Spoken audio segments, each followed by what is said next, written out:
What is up, guys? I'm KBHD here, and this is the LG G Flex, quite possibly the most interesting phone in the world right now. So a video of this phone kind of went semi-viral last week from one of LG's official YouTube channels of this phone about its self-healing and durability. And ever since then, that's what people seem to want to know about when they hear the name LG G Flex. So that's what this video is for, testing the self-healing of this crazy, ridiculous-looking new device. Now, there are two aspects to the self-healing of this phone. One, the backing and actual fancy material choices, and two, the actual curved design, or flex.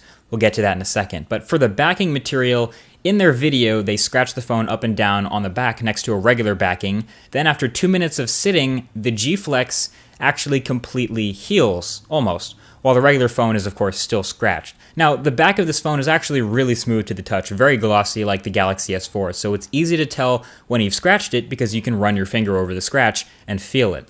They have a bronze brush rubbing up and down the back of the phone with super even strokes. I'm not convinced that that translates into a real-life scenario unless you walk around with a Brillo pad or steel wool in your pockets.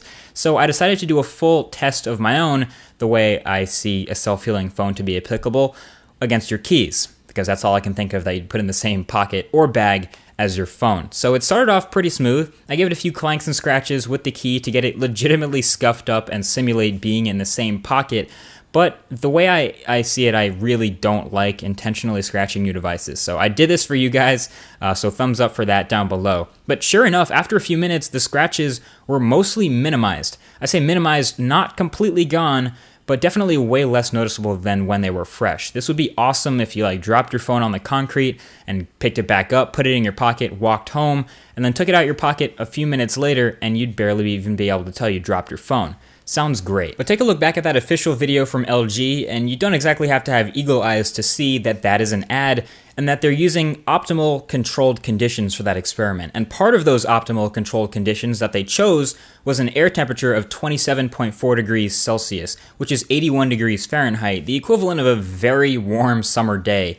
I don't have those conditions where I am right now. I'm by New York City. It's cold, it's windy, it's maybe 55 degrees Fahrenheit or 13 degrees Celsius on a nice day out here. So I decided to try to simulate some of the heat to heal it by actually rubbing against the scratches really fast for a bit. Now, as crazy as you may look, trying to warm up your phone by clutching it to your body or rubbing it really fast or playing some intensive games, as long as you're not microwaving it, you can actually accelerate the healing process a little bit by warming up the device, and, you know, that's a pretty neat trick. Now, finally, I took a knife and took a deep scratch clean across the back of the device, right under the LTEA logo, and tried a few things to warm up the device and heal it, and it's been a few hours since then, but the knife scratch isn't completely gone. In fact, it's still, it's about halfway gone, barely noticeable now, and that's still way better than any other traditional phone material, but it does take a while to heal. That's still impressive, though. Now, the last part of this phone's self-healing has to do with the name. G Flex. Ladies and gentlemen, do not try this at home with your smartphone unless somehow you also have an LG G Flex.